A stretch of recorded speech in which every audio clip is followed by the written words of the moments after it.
अब हम एक एक आईवी फ्लूइड के बारे में देखेंगे। आईवी फ्लूइड का जैसे कि आईवी फ्लूइड है, उसके कंपोजिशंस क्या है, उसके इंडिकेशंस क्या है, उसके कॉन्ट्रा इंडिकेशंस क्या है, ये सब चीज के बारे में हम पढ़ेंगे। तो सबसे पहला फ्लूइड हम लेंगे आईवी फ्लूइड्स। तो सबसे पहला हम फ्लूइड देखेंगे कौन सा है, वो डेक्सट्रोज 5%। डेक्सट्रोज 5% के बारे में हम पढ़ेंगे। तो सबसे पहली बात, जो डेक्सट्रोज 5% है उसका कंपोजिशन क्या है, उसका इंडिकेशंस क्या है, उसका कॉन्ट्रा इंडिकेशंस क्या है, ये सब चीज के बारे में हम देखेंगे। वो सब चीज देखने के पहले जो डेक्सट्रोज 5% है वो क्या है, वो बेस्ट एजेंट है ऑफ इंट्रासेल्युलर फ्लूइड का, agent of intra cellular fluid. मतलब इंट्रासेल्युलर फ्लूइड बढ़ाने के लिए सबसे बेस्ट एजेंट जो होता है वो होता है डेक्सट्रोज 5%। अभी डेक्सट्रोज 5% का सबसे पहले देखेंगे कंपोजिशन क्या है। तो जैसे कि नाम से ही पता चलता है डेक्सट्रोज 5%, यानी कि 5%, अगर 5 ग्राम ग्लूकोज है वो अराउंड 100 ml वाटर में अगर या फिर फ्लूइड में अगर डिजोल्व किया जाए तो उसे हम कहेंगे डेक्सट्रोज 5%। तो इसका मतलब है कि जो फ्लूइड होता है उसमें अगर 500 ml फ्लूइड है, 500 ml फ्लूइड है तो उसके अंदर कितना होगा, तो 25 ग्राम जो होगा वो ग्लूकोज होगा। अगर 25 ग्राम ग्लूकोज 500 ml फ्लूइड में डिसॉल्व किया जाता है तो उसे हम कहेंगे डेक्सट्रोज 5%। तो ये हो गया उसका कंपोजिशन। अभी इसके बाद देखेंगे कि इंडिकेशंस क्या है, कौन कौन से कंडीशन में हमें डेक्सट्रोज 5% देना चाहिए। तो जैसे कि डेक्सट्रोज 5% से हमें पता चलता है कि इसमें फ्लूइड भी होता है और कुछ अमाउंट में ऐसा प्रोडक्ट होता है, ग्लूकोज होता है, जिससे एनर्जी प्रोवाइड होता है बॉडी में। तो हर एक कंडीशन में जिसके अंदर हमें फ्लूइड प्रोवाइड करना है, to provide fluid and glucose, या फिर हम कह सकते हैं एनर्जी, ऐसे सभी कंडीशन में जहां हमें फ्लूइड और एनर्जी दोनों प्रोवाइड करना है तो उस कंडीशन में हम डेक्सट्रोज 5% देंगे। दूसरा, प्री एंड पोस्ट ऑपरेटिव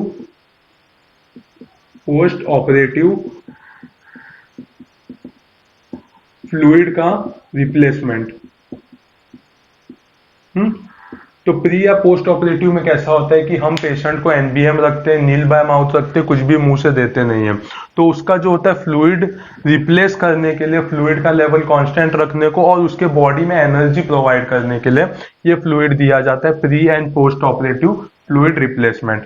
इस फ्लूइड का यूज हम ऐसे टाइम पे भी कर सकते हैं जैसे कि स्टारवेशन में अगर है पेशेंट, या फिर हम कह सकते हैं कि वॉमिटिंग ज्यादा हो रहा है पेशेंट को, या फिर डायरिया है। तो ऐसे टाइम पे क्या होता है कि पेशेंट को फ्लूइड की भी जरूरत पड़ती है और एनर्जी की भी जरूरत पड़ती है। तो स्टारवेशन, वॉमिटिंग या डायरिया ऐसे कंडीशन में हम क्या करते हैं, डेक्सट्रोज 5% का जो सलाइन है वो दिया जाता है। उसके बाद इसमें एडिक्वेट अमाउंट ऑफ ग्लूकोज होता है, कम अमाउंट ऑफ ग्लूकोज होता है, जो कि लीवर के लिए काफी ज्यादा बेनिफिशियरी होता है। लीवर में टॉक्सिक सब्सटेंस को खत्म करने के लिए इस सोल्यूशन का यूज किया जाता है। तो ये लीवर के लिए काफी ज्यादा हेल्पफुल होता है। इसके बाद हम देखेंगे और क्या होता है, तो करेक्शन ऑफ हाइपरनाइट्रेमिया, हाँ, इन प्योर वाटर लॉस। तो प्योर वाटर लॉस हमें कब देखने को मिलता है, तो एक कंडीशन होता है डायबिटीज इंसिपिडस। वो कंडीशन में क्या होता है कि प्योर वाटर का लॉस होता है। तो वाटर का लॉस होने की वजह से क्या होता है, हाइपरनाइट्रेमिया बॉडी में देखने को मिलता है। तो वो कंडीशन में हमें डेक्सट्रोज 5% का यूज करना चाहिए। तो ऐसे कंडीशन में, या फिर हम कह सकते हैं कि अगर पेशेंट को सॉल्ट पॉइजनिंग है या फिर एक्सेसिव इलेक्ट्रोलाइट दिया है, उसे एक्सेसिव इलेक्ट्रोलाइट दिया है, तो उसमें हमें क्या करना है, तो उसमें हमें D5% का सोल्यूशन लगाना है और उसके साथ क्या करना है, इंजेक्शन लेसिक्स, या फिर हम कह सकते हैं इंजेक्शन फ्यूरोसिमाइड का जो इंजेक्शन आता है वो दिया जाता है। उससे उसके वजह से क्या होता है, जो हाइपरनाइट्रेमिया है वो कम होते जाता है और जो क्या बोलते हैं सोडियम का वैल्यू जो है वो नॉर्मल आ जाता है। तो करेक्शन ऑफ हाइपरनाइट्रेमिया में भी हमें डेक्सट्रोज 5% का यूज करते हैं। तो ये सब क्या हो गया, ये सब हो गया इसका इंडिकेशंस। अभी कॉन्ट्रा इंडिकेशंस देखेंगे कि कौन कौन से कंडीशन में हमें डेक्सट्रोज 5% का जो सोल्यूशन है वो नहीं देना चाहिए। तो इसमें आएगा कॉन्ट्रा इंडिकेशन। तो कॉन्ट्रा इंडिकेशन में सबसे पहला कौन सा आएगा, तो सबसे पहला आएगा सेरिब्रल एडिमा। सेरिब्रल एडिमा, तो सेरिब्रल एडिमा में क्या होता है, सबसे पहले तो डेक्सट्रोज 5% जो है वो एक हाइपोटोनिक सोल्यूशन है। जो डेक्सट्रोज 5% है वो कैसा है, हाइपोटोनिक सोल्यूशन है। हाइपोटोनिक सोल्यूशन होने की वजह से अगर हमने ये सेरिब्रल एडिमा में दिया तो क्या होगा, जो वाटर है वो हाइपोटोनिक सोल्यूशन होने की वजह से वाटर जो है वो ब्रेन में जाके ज्यादा एक्यूमुलेट होने लगेगा, और जिसके वजह से सेरिब्रल एडिमा अगर हुआ रहेगा तो वो कंडीशन और डिटोरेट होगा या फिर एग्रीवेट हो जाएगा। तो इसके लिए सेरिब्रल एडिमा में हमें नहीं देना चाहिए। दूसरा, अगर न्यूरो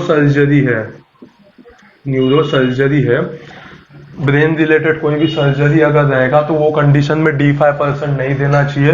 क्यों, क्योंकि वो इंट्राक्रेनियल प्रेशर को इंक्रीज करता है। Increases the intracranial pressure. Intracranial pressure increase करने के वजह से अगर सर्जरी में दिया जाएगा तो वो काफी ज्यादा खतरनाक होगा पेशेंट के लाइफ के लिए। उसके बाद हाइपोवॉलेमिक शॉक।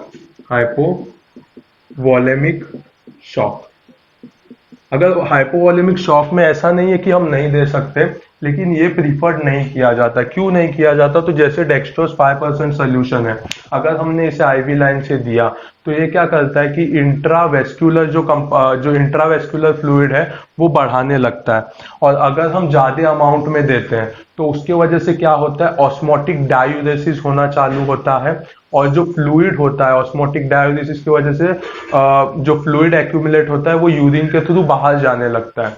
तो अगर ऐसा कंडीशन आता है तो जो हाइपोवॉलेमिक शॉक में जो हमें फ्लूइड देना है उसका रिप्लेसमेंट होने के लिए डिले होने लगता है अगर हम डेक्सट्रोज 5% का सोल्यूशन देते हैं तो इसके लिए इसे हाइपोवॉलेमिक शॉक में ये आइडियल फ्लूइड नहीं है देने के लिए। इसके बाद अगर हम blood transfusion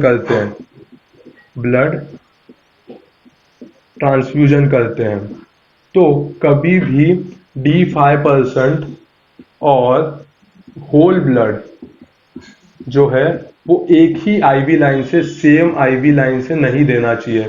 same IV line से नहीं देना चाहिए।